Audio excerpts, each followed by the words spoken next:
Good morning. I'm Michelle, a member of the Board of Trustees for the Tahoma Unitarian Universalist congregation. We welcome all who are joining us with a longing for community, the hope for peace, and the seeking of justice. We're a diverse congregation that encourages everyone who comes through our doors to find their own truth and belief. We invite all to join us in a search for meaning and community, guided by reason, respect for each other, and by love. The wonderful thing about this virtual platform is that we have an opportunity to welcome guests from outside of our traditional geographic area. So in past Sundays, we've had visitors across the country and even across oceans. So a special welcome for our new friends and our returning friends. I invite you to follow us on Facebook. Links to the video version of this service will be posted there in the future, as well as other communications. And please watch out for our e-news in your email for other information about upcoming events. I'm going to share some announcements for some of them with you now, just as well. At 12 noon today, join the Soul Matters Deep Dive and What Does It Mean to Be a Community of Transformation? The deep dive is open to all adults and no prior reading is required. We'll put that link in the chat and you can also find it in the e-news or on our website church calendar. Following worship service this morning, children and their families are invited to join Nancy Slocum for Kids Chapel. And at 4 p.m. on Sundays, Nancy also hosts a religious exploration program for our middle schoolers. For either program, you can email Nancy for the login information. Lastly, some of our adult religious exploration programs this week will include the movie meetup night at 5 p.m. with Erien Babcock. Tea times on Tuesday and Thursday this week will be with Nancy Slocum. On Friday at 7 p.m., Doug Taylor will facilitate Heart and Soul Circle, and you can register online for that program. So look for these programs in the chat or in the e-news that's on our website. And now, let us prepare to gather in worship.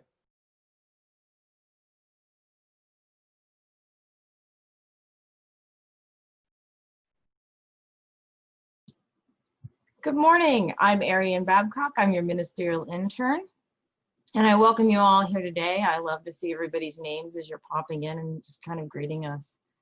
So for our opening words today, we have a poem by Joseph DeGuillermo, and it's called Moral Values.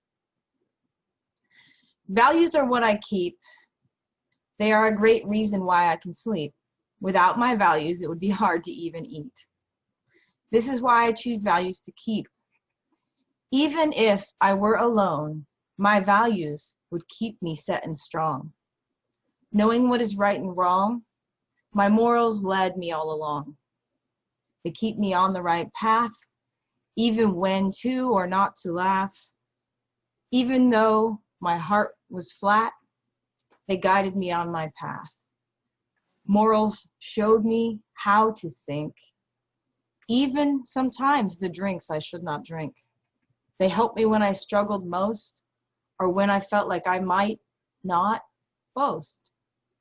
They helped me become who I want to be. I think in a time when we are all feeling a little alone sometimes, a little disconnected, it's nice to have that touchstone to sort of come back to our values.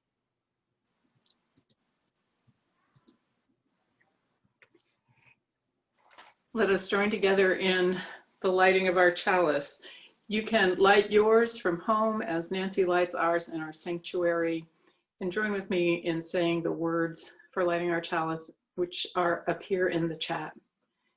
We light this chalice in deep respect of the mystery and holiness of life, in wonder and gratitude for those who have gone before, with love and compassion for those who dwell among us, and with hope and faith for the generations to come.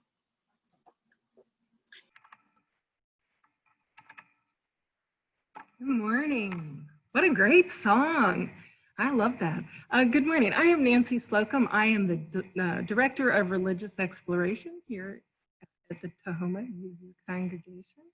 And just a reminder that we do have a program for elementary school age children after the service, our kids' chapel, and I sent a link out earlier this morning to people on my mailing list. If you did not get it and want it, please email me. My email was put into the chat earlier. And then we have a middle school class, a Zoom class today at 4 o'clock. This is the time in our service when we invite children to come forward. So gather around your device screens for our time for all ages. So many, many years ago, I went on a cruise with my family. It was we were celebrating a family event. It was my parents' anniversary, and so we did this wonderful Caribbean cruise, and it was a lot of fun. And if you've never been on a cruise, maybe you've seen stuff about cruises, and they're full of all kinds of activities. And some days you're in port, and you go to different ports, and you visit different countries and different places. And then some days you're at sea all day. You don't stop anywhere and you're just on board the ship. And they offer lots of different fun activities. There's games, there's bingo, there's talent shows, there's movies, there's lectures about interesting stuff. And what really interested me was the most popular activity on the cruise ship was when they gave a tour of the kitchen. People were really interested in understanding that kind of behind the scenes look, because quite frankly, on a cruise, the food is just fabulous. And they have these amazing buffets and ice sculptures and incredible desserts and everything. And people were really interested in seeing what happened behind the scenes. Well, today I want to talk a little bit about what happens behind the scenes to make our Zoom service work. So back in the spring, all of a sudden a pandemic was upon us, and we were forced to stay home, not gather together in our sanctuary. And we had to pretty quickly figure out, what do we do? How do we make this happen? And we used Zoom to put together this service every Sunday morning. But it doesn't just happen, right? It takes a lot of people doing a lot of preparation, a lot of planning to make it all happen. So I just want to share with everybody how that happens every week so that we are here doing this service. So as with all services, whether we're meeting in person or we are doing it via Zoom, it usually starts with Reverend Linda coming up with an idea of the theme for the service, what she wants to talk about she's usually the person in the pulpit. Sometimes, though, we have our intern, Erien, who is in the pulpit, meaning they're the person who gives the homily or the sermon. They're the ones who give the talk towards the end of the service that is a lesson for everybody, things for people to listen to hear about, to ponder, to think about. And each Monday morning, after we finish the service, we debrief how that went, and then we are already getting ready for the next Sunday service. So the staff of the church, and that's Reverend Linda, our intern, Minister Erien, and an intern, she's going to school to become a minister, our administrator, Libby, and I, the Director of Religious Exploration for Children and Youth. We get together and we talk about all kinds of things. And one of the things we talk about is the upcoming Sunday service. And from where I stand, my biggest question on Sunday morning is, am I going to be the one doing the time for all ages? Because I will need to prepare for that. And what's the topic? What are we talking about? Because I like for our time for all ages to somehow kind of fit with the theme of the service, somehow tie in with, have what I'm talking about with the kids tie in with what the adults are talking about. And the hope is that then when you get to, you and your parents can talk about some of these shared experiences. So we talk about that, and sometimes I get a good description of what the service is, and other times it's kind of, well, it's a little bit about this, and it's a very vague idea. And from that, I try to come up with something that hopefully will fit with that. We usually meet again later in the week just to firm up the plans and make sure that we're all on track for that. And then every Saturday morning at 10:30, we have a rehearsal. So at our rehearsal, we have everybody who's going to be on camera and participating with putting the service on. So that would include whoever is speaking in the pulpit that day, Reverend Linda, or today it's going to be Erien who's doing our sermon, me doing the Time for All Ages. We also often have someone from the congregation who is serving as a celebrant, and that celebrant, when we're here in our building for our services, the celebrant is the one who is up at the front with the minister, and often does readings and such. So we have them participate in our rehearsal because they will be doing readings and have different things that they have to do during the service. And so the celebrant is there. And just like today, we had Michelle, who's a member of our board. The board is the group of people who've been elected by the congregation to make decisions about how our church operates. And so we have someone from the board who gives a welcome to everybody at the beginning, just like Michelle did at the beginning of this service. So we have our rehearsal, and before we get to our rehearsal, someone, and it's usually a combination of a couple people, has put together a script. And I meant to print it out to show you what it looks like, but it's several pages long, and it gives us directions of everything that has to happen and where the camera has to go at any given time. Sometimes we have it pointing to the chalice, sometimes, like right now, it's pointing at me. Sometimes it's focused on the board member or on the minister, or it might be looking at a video that we're showing, like we just did the song by Hal Walker, and it showed that video. So I like to think of that, the person who makes sure the computer is pointed to the place we need it to point at. I think of that person as our Zoom master. So during our rehearsal, we all have our scripts, and we go through our script and we practice making sure that it flows smoothly and that we know what we're doing. The script also has in it all the things that we paste into the chat. So when we're reading our chalice lighting, we make sure we paste the words of that into the chat so people have it in front of them so that they can speak it along. If there's words to a song people need to know, we'll paste those into the chat. Maybe it's putting in information about an announcement. So one of the things is, though, on Saturday mornings, I don't come into the church to do this rehearsal. So I'm not standing here with our beautiful mosaics behind me. I'm at my home office, which is a room in my basement right now. And I'm sitting there. And so because I'm not here, what we also don't have is a view of our chalice. And so we've had to figure out, like, how do we practice the service when we don't have one of the very important cameras, the view of our chalice. So we've settled on, they've made me the chalice. So sometimes I appear on camera during our rehearsals as the DRE doing Time for All Ages or whatever else I might be doing during the service. And sometimes I appear on camera as our chalice. So when I do that, when I'm pretending to be the chalice, it's become kind of a game for all of us, and thinking about kind of what it's like when we're at the beginning of our practice where we haven't yet lit the chalice. I will usually take a pose of just kind of, I'll close my eyes, I'll just sit flat here, I'm not the flaming chalice. And then as we light our chalice, I become the chalice, right? I get to practice being the chalice. And sometimes when I'm the chalice, I do something like this. Right? So who knows what that's all about? Erien, if you could do me a favor right now. Arien's our Zoom master today, in addition to being in the pulpit. Erien, if you could put the camera on our chalice right now. I just want to point this out over here. So I'm going to walk over. I'm right next to our chalice. And our chalice here, you see this beautiful dancer here?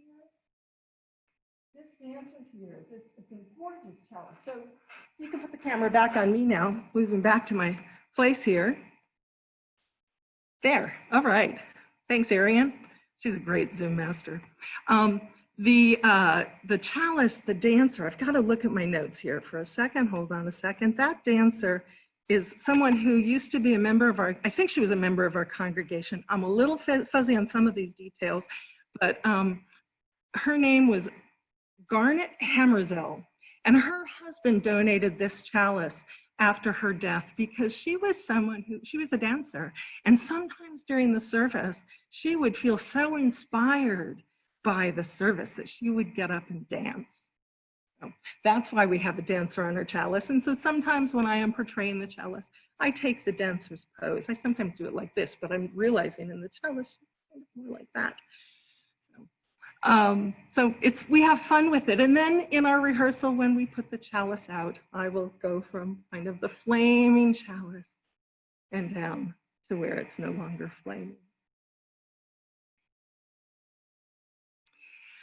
I have come to realize that I really like these Saturday morning rehearsals where I get to pretend to be the chalice, because it's just this really good reminder for me that I am like a chalice. And you are like a chalice, in that we can be lit and we can take our light out into the world. We can carry the feelings of light and warmth that comes from the flame of our chalice, and we can take it to our family. We can spread it out to our friends, to work or to school, to people, strangers we meet. You can take it to the grocery clerk when you're in the grocery store, if you ever go in grocery stores anymore. But everywhere you go, and this sounds a little bit like a song we sing, "This little light of mine, I'm going to let it shine." You can let your light shine every time you go out. And what does that mean? Well, I'm reminded of our chalice lighting that we often do in our RE classes, for some of our classes. And we speak the words, we say, we're lighting this chalice for Unitarian Universalism, and we are the church of the open mind, we are the church of helping hands, and we are the church of loving hearts. Keeping our minds open to different people's perspectives, different people's points of view, what other people are saying to us and what they need from us, we can remain open. Helping hands when people are in need. We have hands that can help people. A loving heart, giving our love, spreading love out into the world, because being loving towards people, that grows. The more you love others, the more that they will feel that love and the more that they will pass love on. That is how we can be a light in the world. So our Saturday morning practices, they remind me to be a light in the world. And may you also always remember that you are a light in our world. I'm sending you light to hold you in love. And as I like to end our time for all ages, I like to end it with the words from the song that we sing children out of our sanctuary as they go to their classes. We hold you in our love as you go, as you go. May your heart be at peace as you go, to nurture the spark of your precious life. We hold you in our love as you go. Be well.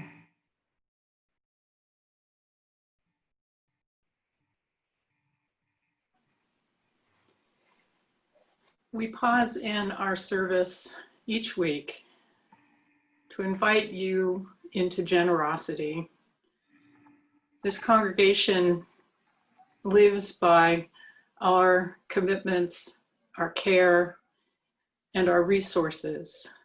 So I invite you to make a contribution using any of the options available on the screen. And I invite you to now join in the words that are on the screen as we dedicate our offering and ourselves.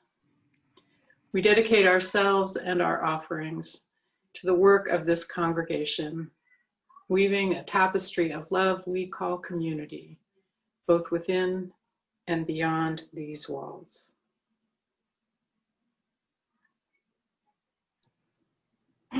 I'd like to invite you into a time of meditation now with Moral Test by Heidi Sands. As the winds howl outside in the night, things thrash about breaking with its might. I think about the good to evil, and how they raise their faces, showing their will, brewing like a storm in our country, brewing bound for landing, not to flee. Time of reckoning is showing as we watch and we speak, sometimes without knowing what the damage will be when it's done. Who will survive retaining blessed love? Who will hold on to faith from above? Pleas for justice are calling abound. Some faces disappear without a sound, spreading truth and not gains, meaning the most now. Through this we will get somehow. Faith is my answer, restoring of hope as we travel on this difficult, slippery slope. Let us not forget our core values. In the whirlwind of hatred on the news, as the wind howls, seek the calm inside, emerge from conflict, knowing we tried. The truth is the seed within your heart. Do not let it go or break apart. This influential turmoil is strong. Many choices to make right or wrong. With every single moral test, winds may be strong, so let's do our best.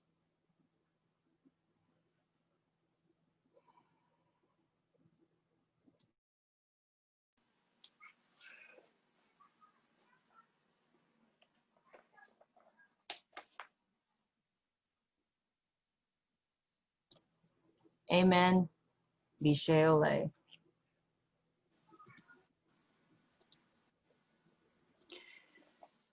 Our reading this morning is an excerpt from Liberation Theology and You,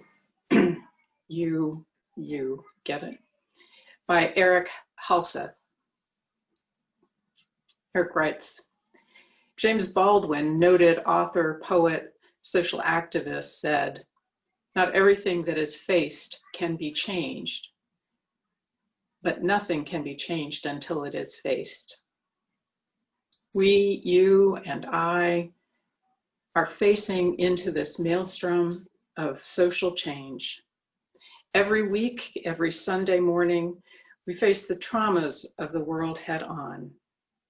We do this here, and we do it in the wider world. The work is hard, but it is necessary. It is necessary, and it is tiring. I've been thinking a lot about liberation theology lately, what with all of what's going on. For those of you who don't know all about liberation theology, it is at its core a way of interpreting the Bible through the eyes of the oppressed. Observed from the outside, it is a movement that pushes for the liberation of the oppressed through what the establishment would categorize as radical means, words, and ideas. Most famously, liberation theology got its start in South America in the 1950s and 60s as a group of religious folk pushed the Vatican to move toward being more social justice oriented.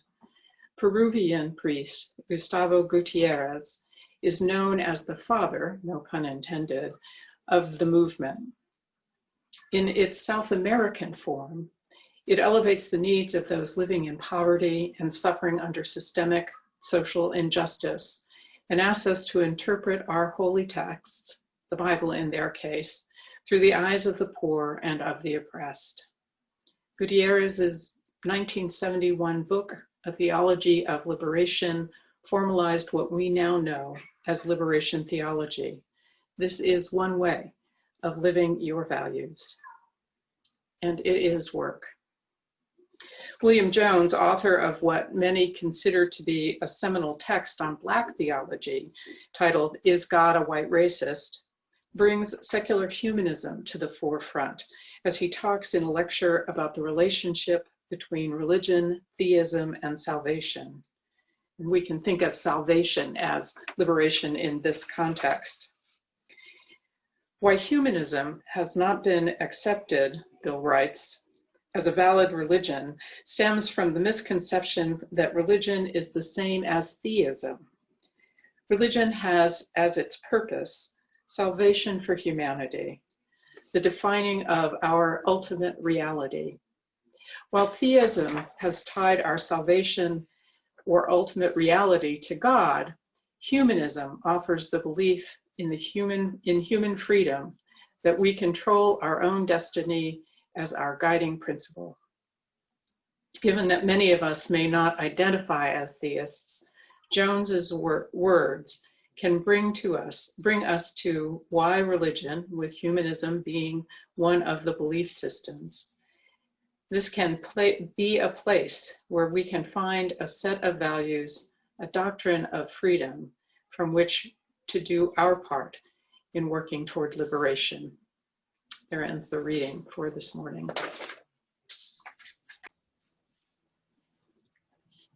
Thank you for reading that so well, Reverend Linda. Eric is a friend of mine, and we're blessed that he's going to be in our pulpit next month. And I remember when I read it, I was like, you know, this is deep and very intense, but it really inspired me around this idea of how we bring our light as you use out into the world. How do we live our values? How are we living our truth? And I decided to take his reading and say, you know, let it sit with you guys. And then I wanted to tell my version of his reading, because this is what we do. We build on each other. We build community this way. So I'm going to tell you a couple stories. And sometimes these stories are hard because it's about admitting when you make a mistake, or when you have maybe not always done things to the best of what you know you can. So it's a vulnerable place and a lot of fun too, because it's truth. So I'm so excited. So my 16-year-old daughter, who is not here with me on this internship, you know, I left my family. I left my daughters with my sister, and my husband went to Korea, and I came to Tahoma by myself. And we'll get to my husband in a little bit, but I came here by myself, and I began this internship with all of my heart and my soul, and I'm super dedicated, and probably kind of annoying to some of you how enthusiastic I am. Well, a couple months ago, my daughter calls me, and it felt like out of the blue. And we had a chat, and we talk all the time. We talk on Facebook calls, and we talk normally via face-to-face. And what I found was interesting is that she actually called me on the phone. And I was like, well, this is new. She doesn't do that. She texts me on the phone, but normally she wants to see my face. So she calls me on the phone and informs me that she did not want to go with me and my husband to Japan at the end of my internship, because we're going to Japan in December. And I just remember being shocked. And then she sort of sped ahead, and she tripped her way through this explanation of why she didn't want to live with me anymore. And she's only 16. And she had really good reasons. And I don't want to get into all that because she hates it when I share her life with other people. So I'm going to respect that. But I had this panicked feeling as a mom, like, oh, I have failed. Why, you know? And then I was like, but I didn't fail. And I had these really conflicted feelings. And over the course of several phone calls, we figured out how to work through it. And honestly, I was living my UU values in this because I respected her choice, and I was allowing her to start this process of making her own adult choices about her life.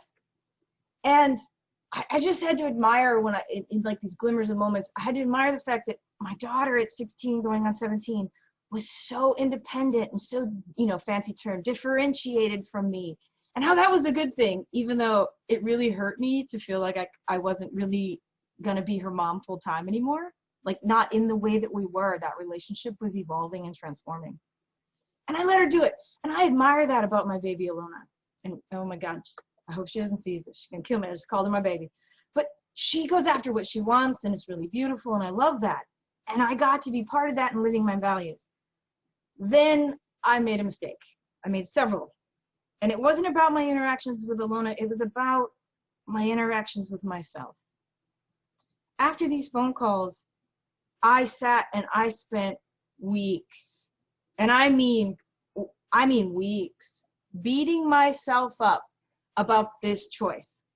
Sort of like, did I make the right decision? Well, of course you made the right decision. But am I a good mom? No, it's the wrong decision. And then I got into this loop of sort of this beating myself up. Again, deciding that it was a good choice. Beating myself up. It was an awful horrible loop to get stuck in. And that was not living my UU values. You see, I was failing to respect my own inherent worth and dignity.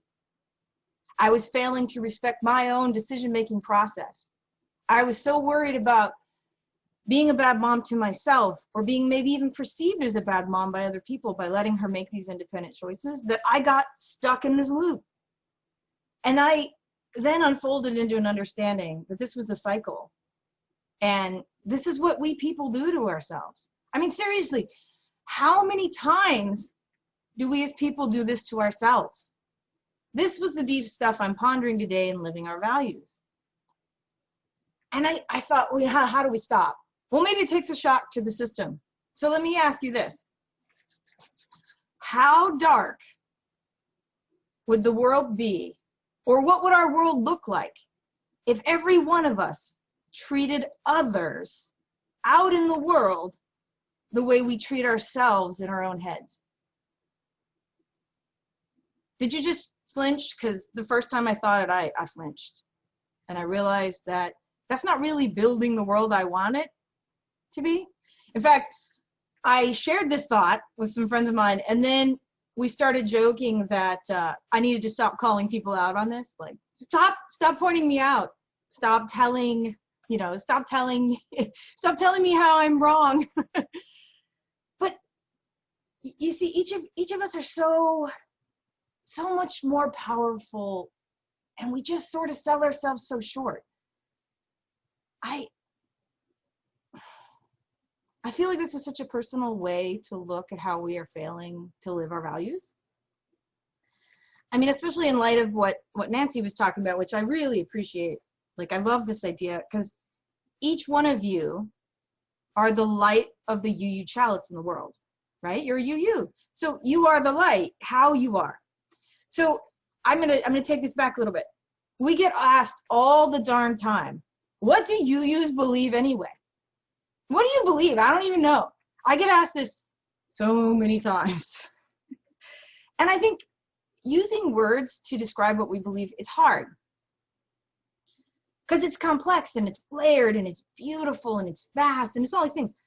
But I think the simplest truth to this is that what we believe is answered in how we live. How we manifest our values in the face of this very question to people. Do we show other people what it means to be humans who want the world to be better? I ask this because we have this goal of a world community with peace, liberty, and justice for all. And sometimes I worry we run over peace to chase justice. I don't know. I want to lead with love. I want to bring justice with liberty and the gift of peace. And perhaps it is the simple complexity that is being who we are authentically and accepting others for who they are authentically that is the answer. So now I told you I was going to get back to my poor husband, Ian. He knows I'm picking on him, and he's okay with it. Just to let you know, I went ahead and got his permission to pick on him in the following story. My husband struggles to enter church buildings. He lives his life as a refugee from a conservative Christian upbringing. So I'm going to share with you a total out-of-body experience I had. He tells me randomly that he is going to join me for my very first Sunday with you guys. My husband has not been into a church the entire time we dated, the entire time we've been in relationship. I don't even want to get into how we got married. He just tells me, I'm going to come with you. I remember getting dressed and sort of shifting in this like discomfort of physical experience, because this was my first meeting with you guys as a congregation. And I already knew you were going to shape me in how I did my ministry, how I lived, and change me in ways. And you have. We have. That's another sermon though. But I was having this miniature split brain panic attack, worrying about how my beautiful life partner was going to do inside of a church building on a Sunday during services with people I'd never met. I've been on the phone with Linda and maybe met some of the board people in video chats, but I had never met any of you yet. And I remember like just my heart, the sweat, you know, the whole thing, like, and then I just had this moment where like this little whisper, and it said, you just have to have faith in your UUs. And the belief in this congregation that they would show him the best face of what it meant to be UUs. I'm not gonna tell you that this was an easy leap, but I made this leap. And it didn't stop the sweat, and it didn't stop my panic. But I took this jump. I was like, oh, okay, trying to pretend to be calm in the face of his coming into the building. And we sat down. People were so nice to us. Reverend Linda starts to speak. I don't even remember what she said because half my brain the entire time was on my spouse sitting next to me, holding my hand, standing uncomfortably when it was time to sing, the whole, like, holding a hymnal. And he had like this, I remember when he picked up the hymnal, I remember his shoulders, he's like 6'1", and his shoulders sort of ate his neck. And I was like, oh, okay, so he is a little uncomfortable, but he's trying. But we got through it. Everyone was kind. I thought it was great. Then I went downstairs to go meet some people. And I'll never forget this. Being me, I got distracted by being sucked into the work. And Reverend Linda had to come and throw me out of the building. She was kind of like, okay, Erien, your husband's outside and has been for a while. You need to go. So I was like, okay. And I remember it like, oh, you know, good break from the work, getting to meet everybody. I was so excited and so immersing, and that part of my brain was settling. And then I walked upstairs, and I was going out of our side front door, as I call it. And I remember I had to stop, and I took a breath because I was like, okay, now I have to deal with Ian after. Like I was there. I was like, I am ready to do pastoral care to my spouse. I was like, professional. And I come around the corner of the building, and he's standing next to the truck, and he was smoking. Oh no, oh no, oh no. Is this like, I need a cigarette and I'm happy to do this thing? Or is it, oh my God, I'm smoking because these people stressed me out? Right? Like, this is what's going through my brain. My face, I'm trying to pretend I'm calm. It's not going well. It's pretty funny, in fact. So I get closer to the truck, and we get in the truck. Now, again, I'm trying to pretend that I'm calm and I'm ready. And I think I'm being slick. Meanwhile, I straight up felt like that Pixar movie, and there was red alerts going on in my brain. Wee, wee, wee, and there was like blind panic going on, and we're driving in the truck, and I oh so casually ask him, so what did you think? And I'm there shifting, trying to just, you know, be calm, be cool about it. Super chill, supportive wife moment for the win. And I remember he made this noise just like that. And he said, it was interesting and it didn't feel like church. Now, we have a relationship, and I know those of you watching are now realizing, like, you know, I should not play poker because everything I'm feeling flows across my face. It's a failing. I'm aware of it. And I remember having sort of this jerk moment where I was trying to read his body language. You know, you're in the passenger seat doing this, like, as he's driving, trying to understand what he's feeling. Because I didn't know how to interpret what he said. I had no idea. Was it a good thing it didn't feel like church? Was it a bad thing it didn't feel like church? Did I need to try to remember what Reverend Linda had said? Because I really didn't at that point. I was in sensory overload. And my whole body was doing this sort of like twitchy nervous dance. And I know I failed because my husband laughed at me, by the way. I thought I was super chill. I really thought I was pulling it off. I didn't. He laughed. He fully laughed. And he wasn't laughing at me. He's laughing at what he likes to call my inability to lie, even when I'm not saying anything. He thinks it's the funniest thing ever, that I can't hide what I'm feeling. I don't think it's that funny, but I'm working on it. Then I went into my head and I go, oh, this poor man is suffering because he married me. I'm going to be a chaplain, and he married me.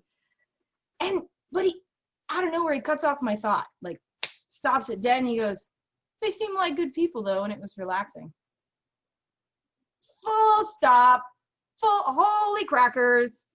Did I just witness a responsible search for truth and meaning happening parallel to my overstressed brain? I felt that way. Like I had this like holy adult word of inappropriateness. I'm picking crackers.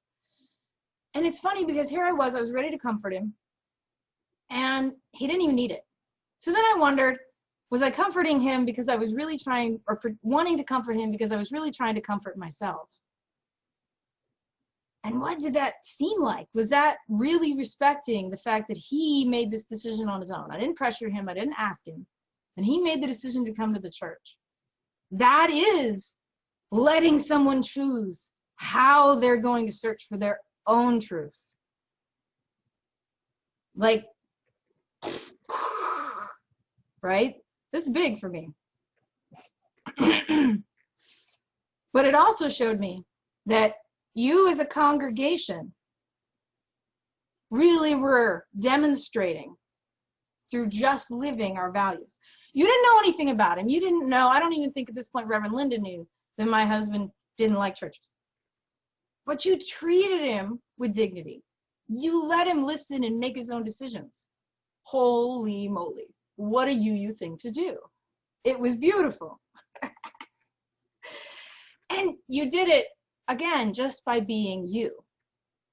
I was the one with the anxiety.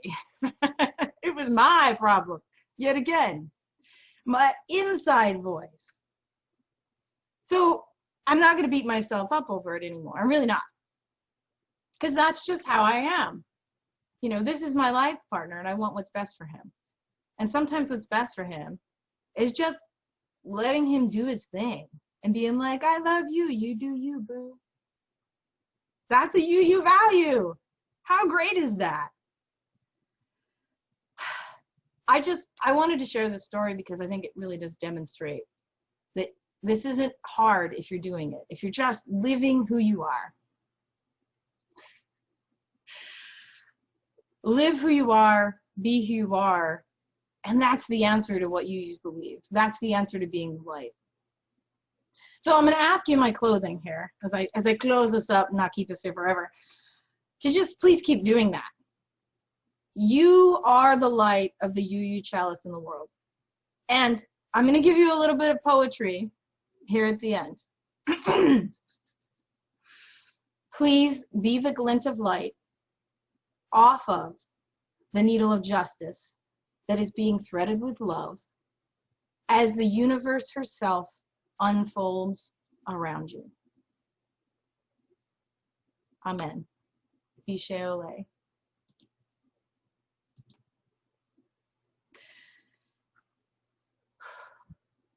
This is the point in our service where we ask you to set an intention. We ask you to sit with something that maybe was said today, that was felt today, that was read today, and take it into your week and live it like the light of the chalice. That's really what we're doing. So let's take a moment and just set an intention.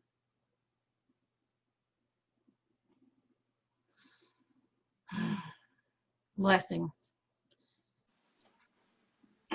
For our closing words today, I'm actually going to share one of my mostest, favoritest poems.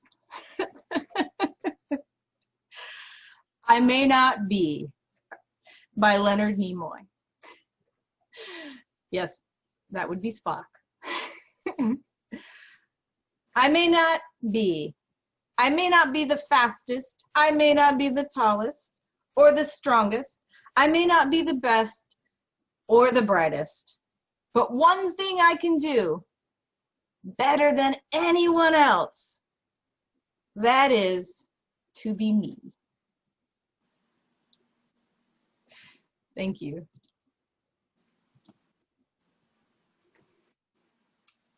Now, as Nancy extinguishes our chalice, I invite you to say the words that we usually say as we extinguish our chalice. And may we all take a bit of the light home with us.